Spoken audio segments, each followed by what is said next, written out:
So the previous foundations of molecular and classical dynamics that will help us to understand how can we use the concepts in drug discovery and design.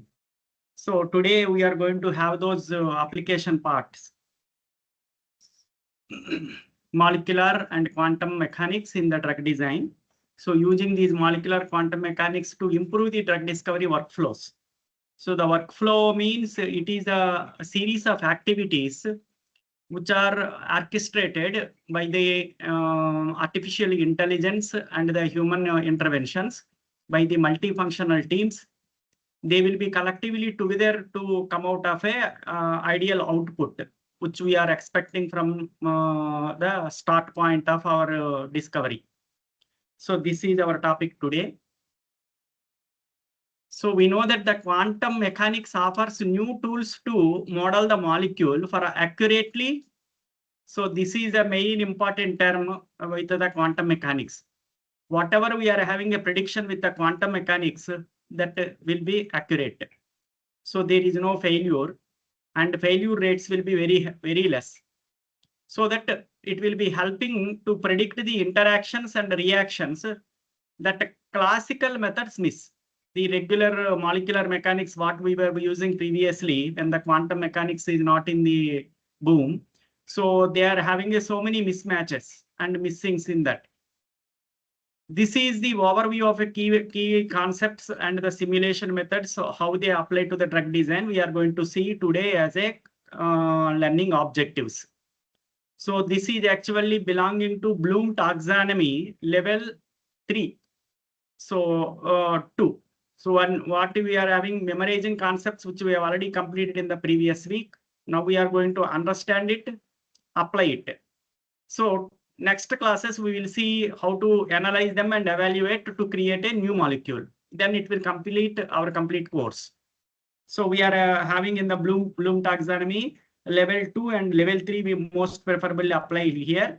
And today's learning objective is to overview of a few concepts, key concepts, and simulation methods, how they are we are going to apply in the drug design. Why quantum mechanics is more accurate when the comparison to classical? Here we are having one picture on the screen. So this is actually what it is showing. The atoms are got bonded between them, and the bondage is not permanent. It is not a static. They are dynamic. Dynamic in the sense they will be keep on moving. So when they are moving, they will be having a changes in their bond angles. And when they are entering into a movement, when they are having interaction with another fields, they may have the rotational, that is the torsion forces, bonding with the stretching forces, they will be involving. This is within the molecule. They will be having all these experiences when the molecule is moving, change in the bond angle, rotation, and the stretchings. And because of these movements, there will be a non-bonded interactions will be present between the atoms. These interaction can be attractive or repulsive, depending upon the what the charge groups which are having the nearby atom. So the nearby atom can be its own atom, which is present in the molecule, or the atom which is approaching to the molecule, that is ligand, in the environment. Because of that reason, it is having a non-bonded interactions which will be taking place in the due course of the time. These non-bonded interactions may alter the original molecular bond angles, torsions, and stretching bending movements. This is the complexity we have got with respect to our scenario, what we are working in the drug design. In the quantum mechanics, it will take care of it and predict in all the cases and the complexity and give the accurate result. This is what we are expecting. Previously, with the classical molecular mechanics, we are not able to achieve, but we can achieve now. So the basic functional form of interatomic potential encapsulates both bond terms relating to the atoms that are linked by the covalent bonds and also non-bonded linkages which will be present. So these forces can be a London forces, dipole-dipole moment, induced dipole moments, London forces. So these forces need not to be a electrovalent bond and coordinate bond and covalent bonds, but they will impact our interactions in the receptor, that is interaction site, that is active site in the receptor, that is the protein. So the specific decomposition of the terms depending on the force field, but the general form of the total energy in the additive force field can be written as the total energy of the molecule. We can write as a energy which is built up in the molecule with respect to bondage, and energy which is gained by the electron or lost by the gained by the molecule or lost by the molecule with the non-bonded linkages. So these two together, which will be having a total force. It can be either positive or negative. The resulting force can be either repulsive or attractive. But the total force is the sum of the energy of the bonded contribution and the contribution from the non-bonded energy, where the compounds of the covalent and non-covalent contributions, most of the times these non-covalent contributions are permanent in nature and strong in nature, whereas non-covalent contributions, they will be having somewhat lesser than that, like hydrogen bonding. So they will be changing with your tautomerism. So you have got different forms in the steric effects. You are going to have a different contribution of them. So these hydrogen bondings, they changing with the environment. So they will behave somehow in the water, and there is differently they behave in the absence of the water. So these are all the things which are contributing, make the system very complex. It is not a simple one and directly we can calculate and sum it. It is not possible to do like that. So if you see the first part of your equation in the right hand side of your equation, that is, one part is the energy contributed by the bonded. It is including one energy of the bond, and that is what it is present, and bond angle, and energy of the dihedral. So the dihedral, what is the dihedral, monohedral, and tetrahedral when you are having it? So once we are having any shape, say for example, if you take a two-dimensional shape. So the two-dimensional shape, the energy of the bond, that is depending upon its movement, it is behaving in different manner. Say for example, when it is rotating a two-dimensional object, a circle, say a circle is a two-dimensionally it is present, which is having a diameter. So it is same in all the directions. When it is rotating, you won't find any difference. So it is monohedral. There is no difference. Whereas in the case of, you see the pentagon. So in that 5 sides are present. One is apex, another one is a flat. So if you rotate by some angle, the flat part will be disturbed with a at a particular point of time, it is disturbed with a apex tip. So sometime it will be having a effect. Similarly, we are having the hexane or benzene ring. So benzene ring can be placed by having a flat in one direction. It will be present the bond between the C and it is present like a flat. When the C is present in the epic, then it will be having a angle. Then it is having a apex. So this is actually what the making a difference in the steric factors when they are rotating. So our drug receptor interaction is so critical. When they are rotating, they will be losing their interaction with the receptor where interaction site is present. So this is very much critical to us. So when you have got a polygon, when you are having these dihedral concepts, the changes will be having a differences, the flat and the edges and tips, they will be getting changed. This makes the energy of the bond different. So contributing to interaction site scenario of whether it is attractive or repulsive, or bond is having interaction, ligand receptor interaction is taking place, or it is getting removed. This is one thing which we need to consider. Because of this complexity, we are using the quantum mechanics. The second part of this equation in the top, what you have seen is the energy contributed from the non-bonded, like electrostatic and van der Waals forces. So these non-covalent bonded attractions, they are also making a lot of sense in the electron, that is molecular repulsion and the attraction. They are also having a gluing effect. That is the reason they stick to the receptor and they contribute to drug activity. So these two together we are going to consider in our molecular dynamics and further extend it to the quantum dynamics, so that we will be coming out of a great solution. So the first one is the molecular mechanics in the drug design. So this is also it is being used. This is the computational method that computes the potential energy surface for the particular arrangement of the atom using the potential functions that are derived using the classical physics. The force where we are going to take is a mass into acceleration due to gravity in the classical physics. Those terms we are taking a ball when it is moving with a certain force. The ball is nothing but an atom that is moving. It is a gyratory motion or it is a to and fro motion.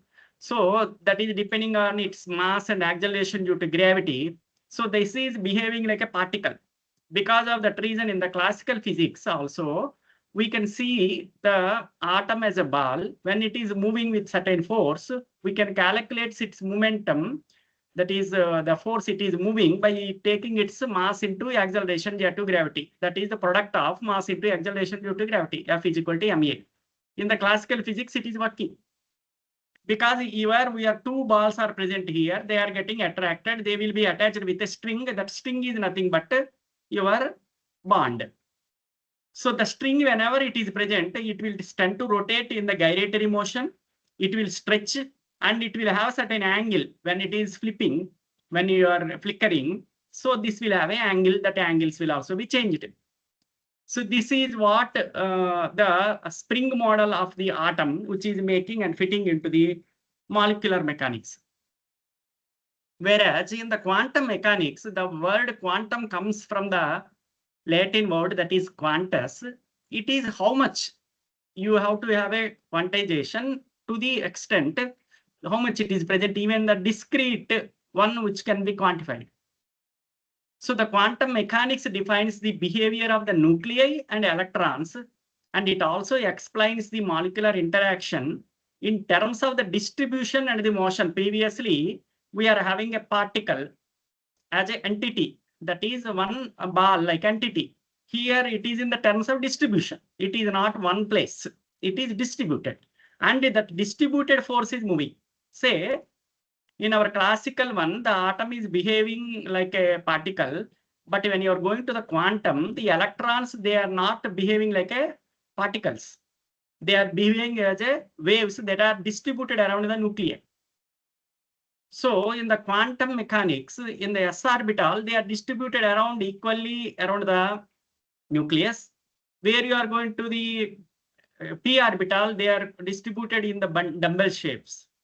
So the distribution is not, it is like all, or it is not like a one point, it is present like that, we cannot say. They are distributed and they are moving also. This is actually what the complexity is.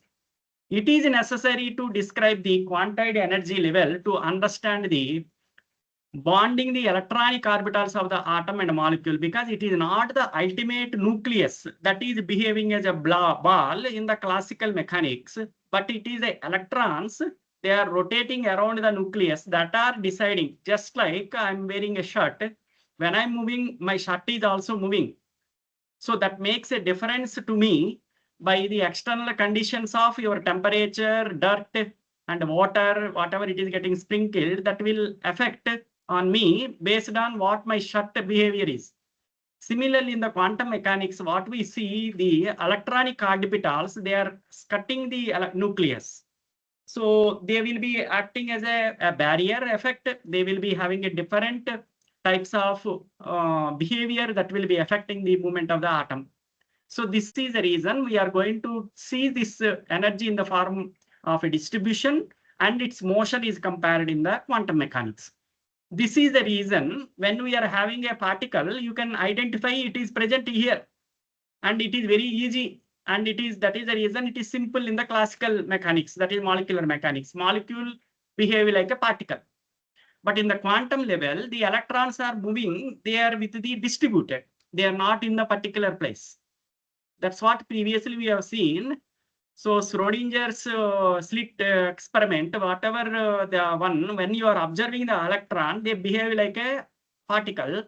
When you are not observing and you are not detecting it, they behave like a wave and they are distributed. So this is actually a complexity involved in this particular electron orbitals of the atoms and the molecules, where it is necessitated to use the quantum mechanics instead of the classical mechanics, where each atom is considered as a particle like a ball. So this is the major difference which we need to consider. So the discreteness between the both quantum mechanics and the molecular mechanics, we want to tabulate like this. So if you see the molecular size in the quantum mechanics, when you are going to the deeper, so that is the reason it is having very small going to the electron end. Whereas in the molecular mechanics, we are considering total molecule. That is the reason when compared to quantum mechanics, in the molecular mechanics, it is a large. Similarly, the principal calculations. In the quantum mechanics, we are seeing the electric energy. So that is present around the nucleus. But in the molecular mechanics, we consider nuclear energy that is actually bearing mass, because electron is not bearing mass. So you cannot apply the classical mechanics in the quantum. Reason is F is equal to ma, where m is present, that is mass is present. But when you want to quantify electric energy, where mass is negligible, mass is very negligible in the electric energy. So that is the reason we cannot apply the classical terms in terms of quantum mechanics. That is the reason the time required to identify these terms, it takes days. In the case of comparison, if you say the molecular mechanics, it will take complete in hours and minutes. So it is time consuming. It is not that all are having similar, but for your understanding, if molecular mechanics taking in the minutes and hours, it will take the quantum mechanics in the days. That is actually what the complexity involved, time consuming process. But it is very accurate. Accuracy wise, quantum mechanics is very highly accurate, and molecular mechanics is not accurate, because what we are not considering, because we cannot take a movement of a human being in a bare body. He is wearing with your suit, then he is entering into the hilly stations where it is present with lower temperature also, he is able to withstand. But the same suit is entering into the environment like a hot desert, he cannot manage. He cannot survive also. So this is actually what the impact. So you cannot make the behavior of a particular atom without having external field impacts. So accuracy, obviously it will fall. That is the reason quantum mechanics is highly accurate when compared to molecular mechanics. Data required, both are computational. What we are going to use in both in the computers, we can have mathematical application, we can do it, and we can convert them into math components, and we can conceptualize as a numbers and figures, quantity.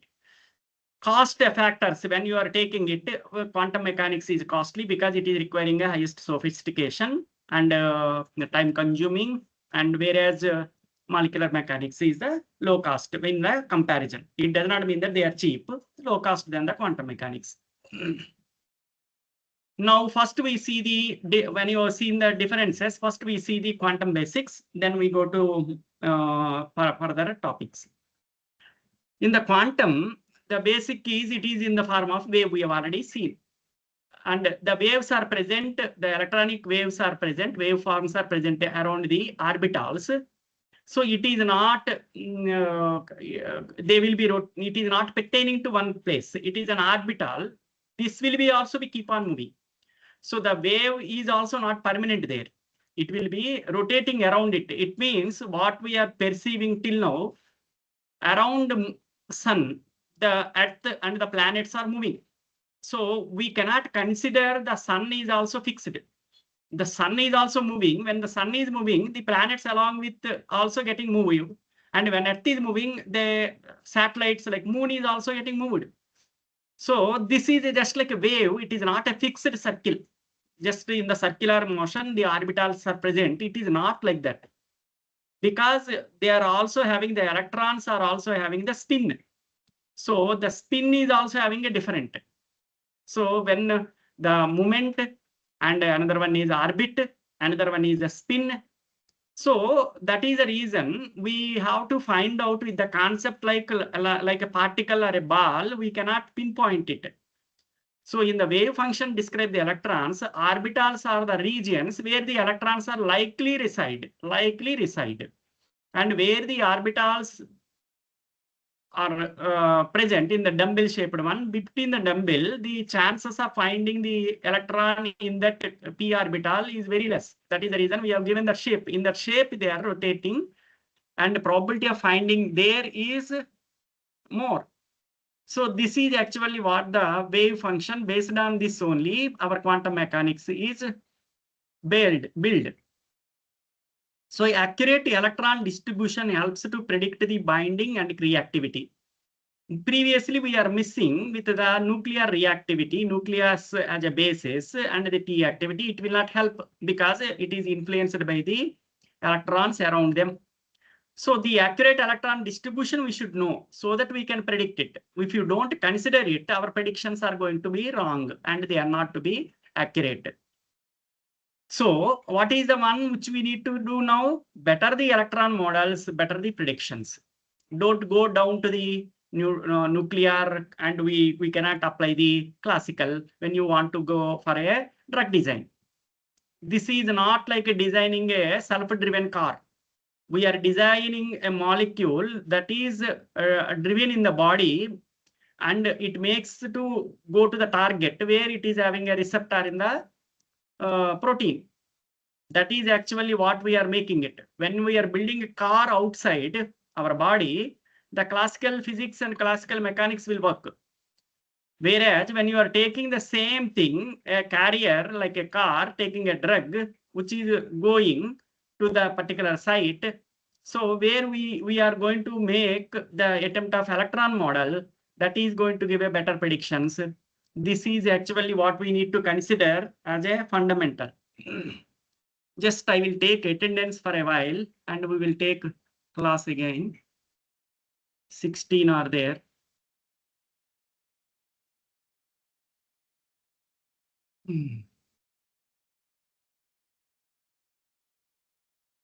Another feature in the quantum mechanics is a superposition and entanglement. Superposition lets the system explore multiple states, and entanglement links the particle non-locally because it is a distribution. It is not a local. This is entangled. So this is actually what the criticality and complexity also. So we cannot locate it. And is AM particle, that is the electron, it will be present multiple states, multiple places at same time. It means here sometimes it is appearing like it is present in the front, sometimes it is appearing at the back, and sometimes right and left. It is in the multiple state, it appears simultaneously. That is the reason this entanglement is non-local.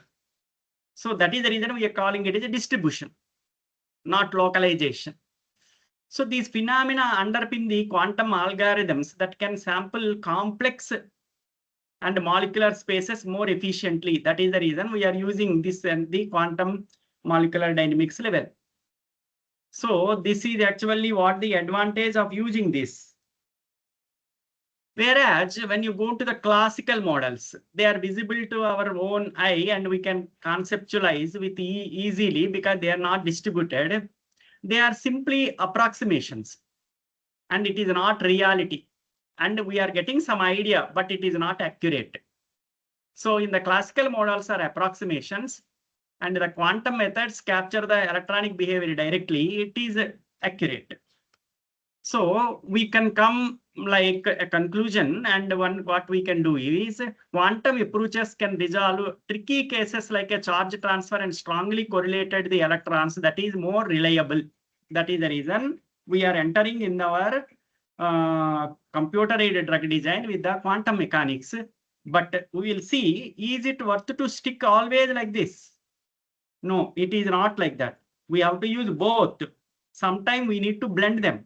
Then only we can have time and cost factors also into the account. Because we need to have a budgetary terms also, timelines also we need to follow. That is the reason we need to use both the models in our drug discovery with blending.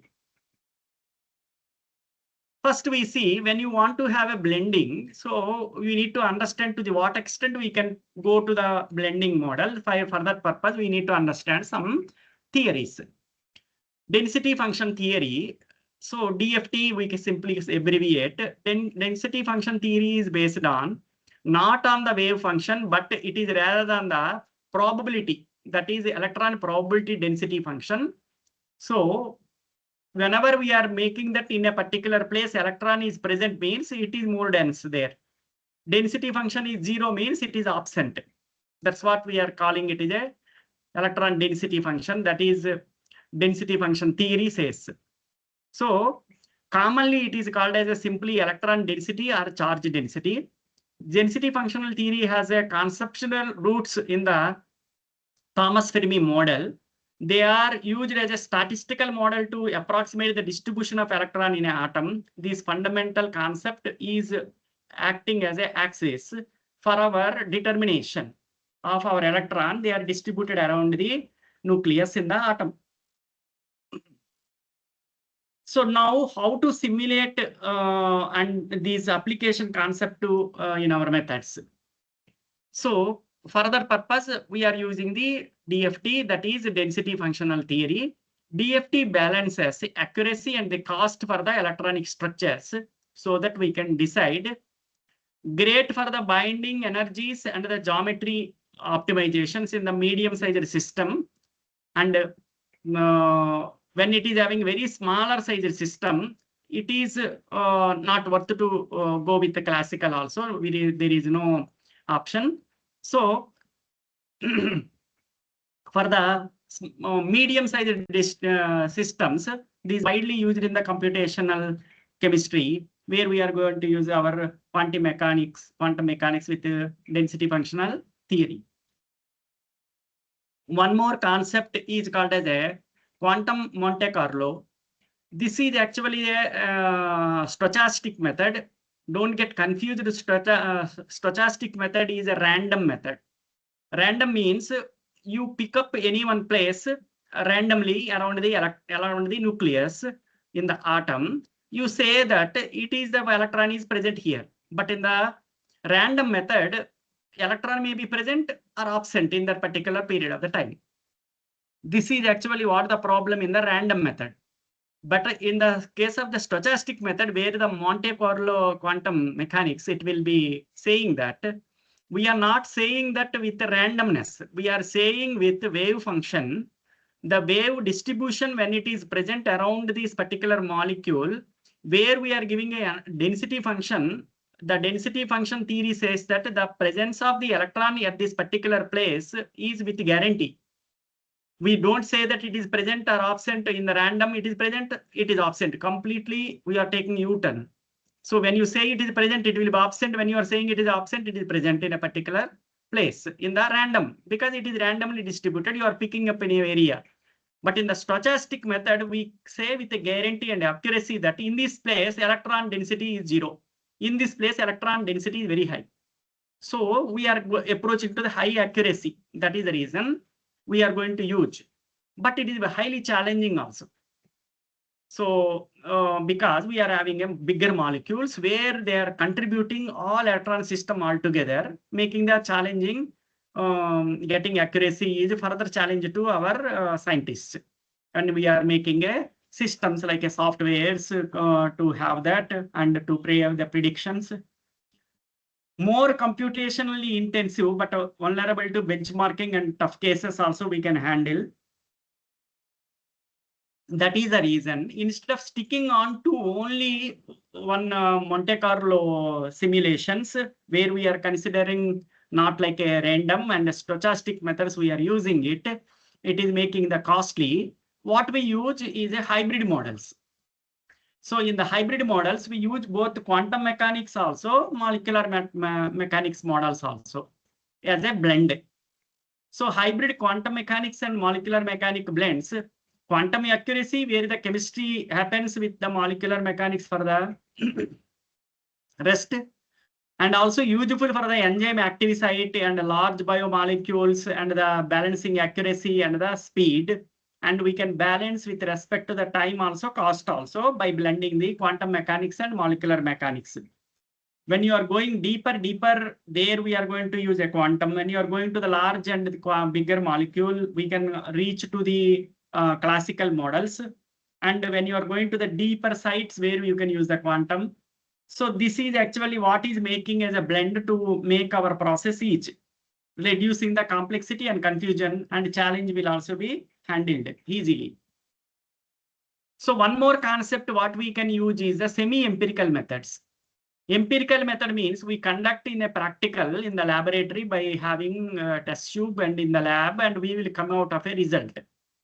In the semi-empirical method, the semi-empirical quantum chemistry method make many approximations, obtain some parameters, and from the empirical method data. So first we do conduct some experimentations so that we will be having that a stochastic nature of that particular field where we are having a vagueness that can be cleared with the empirical data, that is experimental data.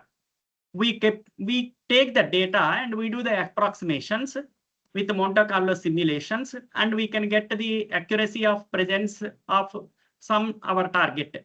That's what we can do with the semi-empirical methods. So blending classical and quantum and blending with practical and theory, both are required here in our drug discovery. We cannot stick to one. So theoretically, we go with the computational techniques and the computer suggest one moiety, and it is time-consuming process. In that case, what we can use, we do some experiments, not like a regular experiment. We are used traditional manner. So we do some experiments, get the data, we can train with that, and we get the approximation what is our requirement by the semi-empirical method. They are very important in computational chemistry for the treating the large molecules when you are taking a semi-empirical method instead of directly going with a theoretical computational techniques, that is virtual screening techniques. So in the virtual screening, what will happen? Completely hybrid, not hybridized. Just relying on only theoretical concept of what we have made the predictions. The predictions may not work in the reality. That is the reason semi-empirical approach is very much good, important in the computational chemistry when you are using for the receptor site finding. Both the blends we need to use. So the use of empirical parameters appears to allow some inclusion of the electronic correlation effects into the methods so that we can come out of a stochastic rules that will make us to find the futuristic nature of a molecule in advance. It means we can find them before entering into the market also. Now, that is what we are finding now, it will work to certainty in the market. This is what the advantage we are going to gain with this approach. So what the advantages of the semi-empirical method is, semi-empirical method calculations are very fast because we have got some data with a surety. So we know that and we are going based on that. So it is very fast. It is applicable to the very medium-sized systems, hundreds of the atoms, but we cannot apply to the lower levels where atoms are getting small, where we need to use a completely depending on the experimentation only. Sometimes it is only theoretical. You can get out of the concept and get the solution. But the basic disadvantage with the semi-empirical method is it depends on the experimental data.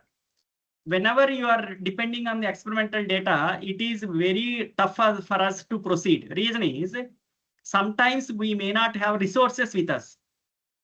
The resources are not available, and will be time-consuming process, and we don't have quantities large enough to test in the experimental data in the animals and in the laboratories.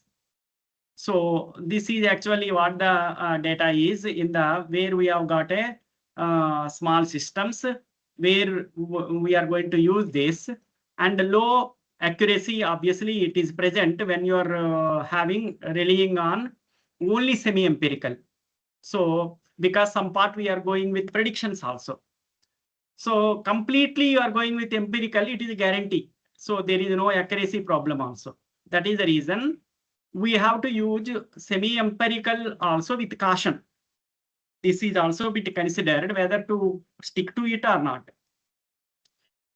Now we go to drug design applications of these concepts, like what we have got a classical mechanics, and that is molecular mechanics, quantum mechanics. Similarly, semi-empirical data and empirical data and computational visual screening data.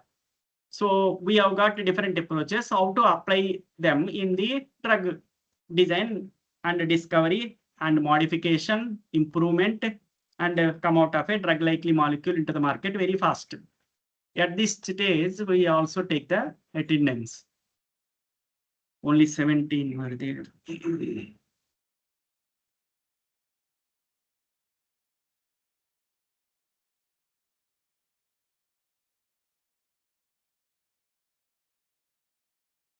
So the major application in this particular field, this is to calculate the geometries and energies.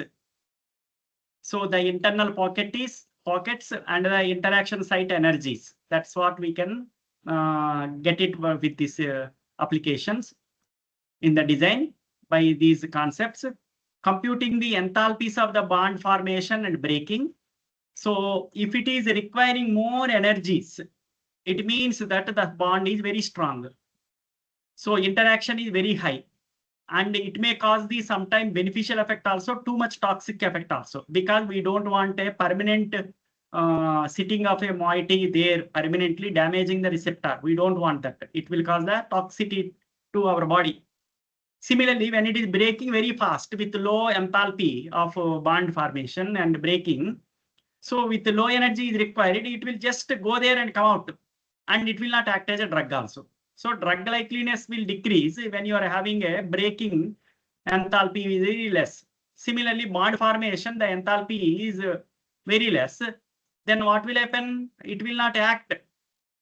So say, for example, if breaking is very high, and it will not act as a drug at all, because going and breaking again, and bond formation is very high enthalpy, then also there is a problem that it is requiring highest energies. Irreversibly, it is getting bonded. Similarly, it requires high energy to have the bond formation to be taking place, means we have to provide such an environment in the receptor with the ligand. So that feature is required to be seen. So these concepts, it will be helping us to come out of a better drug with lesser toxicity. So in the structure-based design, where the receptor is already known, so we can use the concept for the docking studies.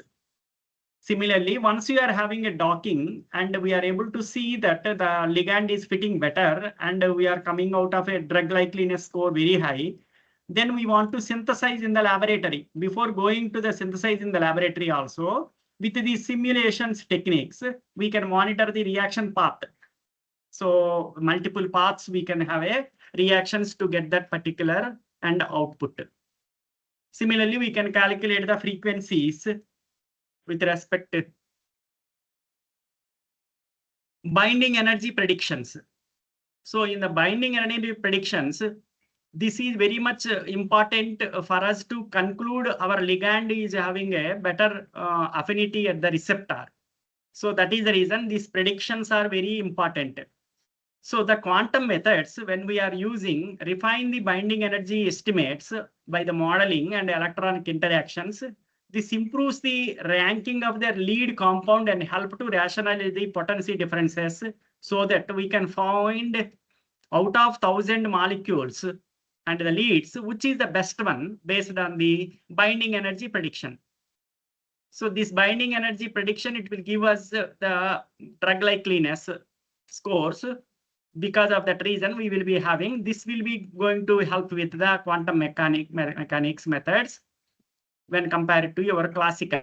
So quantum mechanic methods, we refine the binding energy estimates by modeling the electronic interactions. This improves the ranking of the lead compounds. That is what your pharmacophores and hits helps to rationalize the potential differences.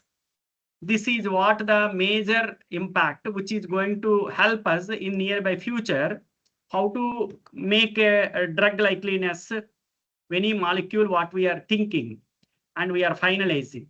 That subsequent PPTs, this slide is going to help us. So binding energy predictions, how to do that, we will have a separate class in the next day. So we will wind up the class now. If you have got any queries, I will open the room. You can ask anybody.